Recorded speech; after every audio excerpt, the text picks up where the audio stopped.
Welcome to the brand new Radio X Evening Show with me, Dan O'Connell. It's Tuesday night. We've got our first guest on the brand new evening show. Please welcome, all the way from over there, Mr. Noel Gallagher. Good evening. How are you? I'm very well. How are you? Yeah, I'm all right. Do you have a nice Christmas, New Year? Don't go there, mate. No? I'm not a Christmassy kind of guy. Yeah, but I thought the last time I spoke to you, which was a fair few years ago, I know you like to go away at Christmas.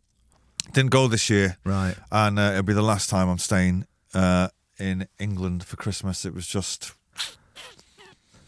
I still don't get it. Right. I don't get it. Okay. I'd rather, you know, you get that when you don't know what day of the week it is. I'd rather be on a beach not knowing what day of the week it is than sitting, watching, you know, eating little tins of celebrations.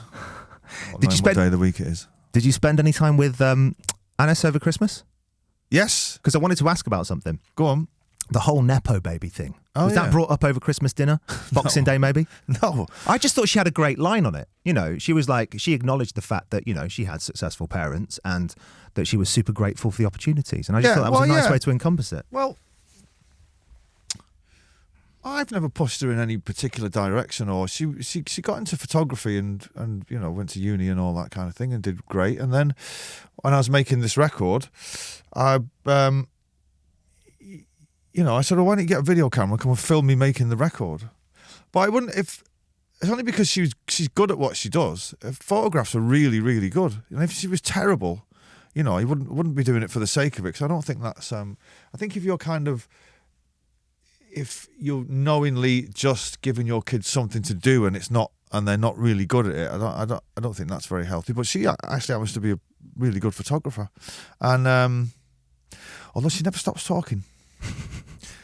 You know, the amount of times I was in the studio going, just give us a minute, mate. Will you just pipe down at the back, you know? But the whole nepotism thing, I mean, you know, it's human nature to help your children out, isn't it? You know what I mean? But like I said, they've got to be good at it. You know, my two lads, for example, if I could get them to work for me where they would just walk around and scratch their all day and order off fortnight, then they've got a long, meaningful career ahead of them. But Sonny's in the band, right? Sonny is moved schools now, so he learned to play the guitar. He's better at playing the guitar at 12 than I was. Right, that's for sure. Yeah, but he's. I mean, whether he'll, you know, take it into later life, I don't know. I wouldn't push him one way or the other. I wouldn't, you know. There's only room for one rock star in this family. Let's talk the new album then. Council Skies. It's out on the 2nd of June. Obviously, we've been playing Pretty Boy a lot with Mr. Johnny Marr, one of the coolest mofos on planet Earth. Is there any other collaborations on this album? Have you been working with anyone else? No, I don't go in for the collaboration thing. I don't co-write. I've co-written with other people for their stuff. I like doing that. I don't really get people involved in my stuff. I saw Robert Smith's done a remix though, hasn't he? He did, yeah. How did that come up? Well, do you know, it was the funny, because when we were doing Pretty Boy, obviously it sounds like The Cure, and one night, I was like, well, I wonder if he does remixes, and then I was like, I wonder how easy it'd be to get hold of him. Turns out it wasn't that difficult. You know, somebody got an email from somebody and like he sent him the track and email and he loved it, you know. And yeah, he did a remix and the remix sounds exactly like The Cure, which is it's great. And I mean, I've been a fan of The Cure since I was at school. I went to see them recently at Wembley. They were really amazing. Have you ever seen them? I've seen them once. Yeah. I mean, they're very, very good. Yeah, he's a lovely man. I'd never met him. I met him recently for the first time, and what a lovely guy. So the new song, Easy Now, I wanted to talk about it a little bit. I really like it.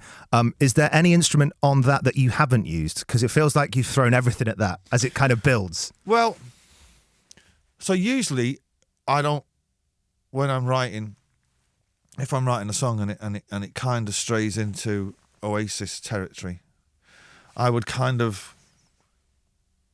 maybe shy away from it because the Oasis songs are so amazing, that the 90s stuff, that what's the point of trying to rewrite it?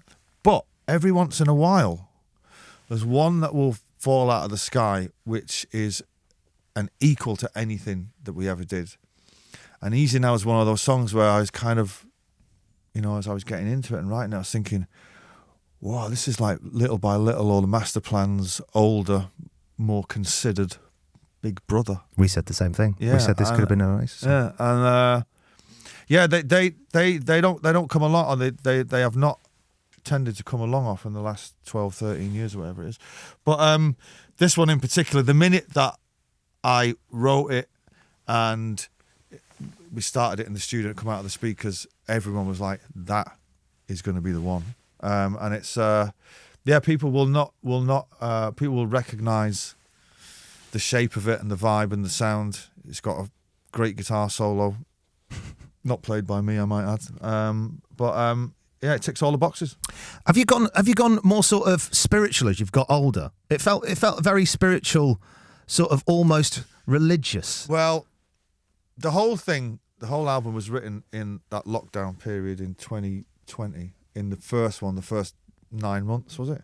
I guess the album, if it has any theme, would be quite reflective, maybe. I don't know. I don't really like to pin themes of albums down, because I think people should make their own minds what it's about. But I wouldn't say I'm not religious in any way. I'm not very spiritual, although I do believe in the universe. I don't know. It's interesting you say that. I don't know. I tend not to think about it too much. I wanted to ask you something. I was with a big money guy the other day. Big money guy. Right. Okay. Yeah. And a couple of years ago, I heard you talking about the idea of selling the Oasis back catalogue. It's my back catalogue. Okay, your back catalogue, no. I guess when the moment arrives, there'll be a decision to make.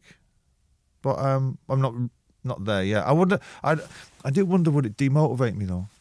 Do you know what I mean? If you buy a yacht, you're kind of duty bound to be on it all the time, aren't you? Really, I'm not sure I'd be sitting on the back of a yacht with an acoustic guitar trying to write songs about the weather. South the coast of Sardinia with Elton John. Yeah.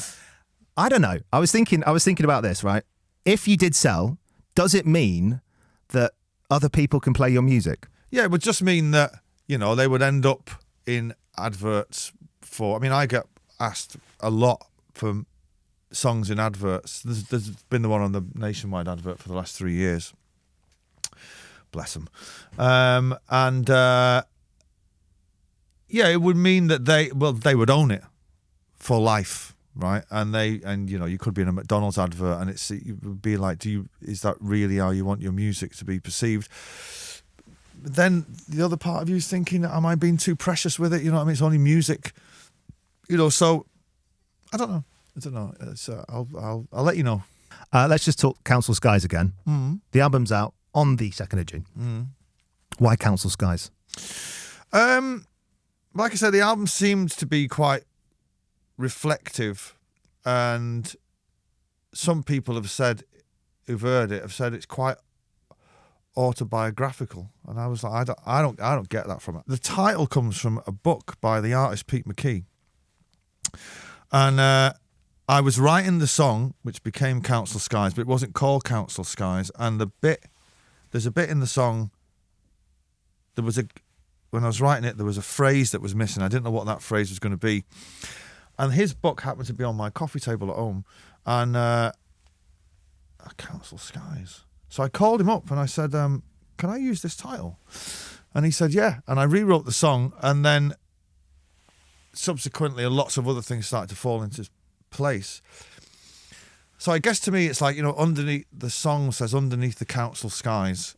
It reminded me of my youth, and all my dreams were kind of, all took place underneath the Council Skies.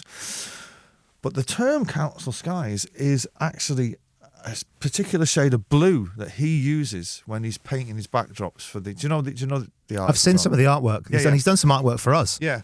So the sky, the colour blue that he paints the skies is a particular thing that he's mixed himself, and he calls it Council Skies, which I was like, this is amazing. So Yeah, I was quite honoured that he'd let me. That he said I could use it, and he's a good friend, top man. Mr. Noel Gallagher, everybody. The brand new album, Council Skies, is out on the 2nd of June. Noel, thank you so much for coming in. Mate.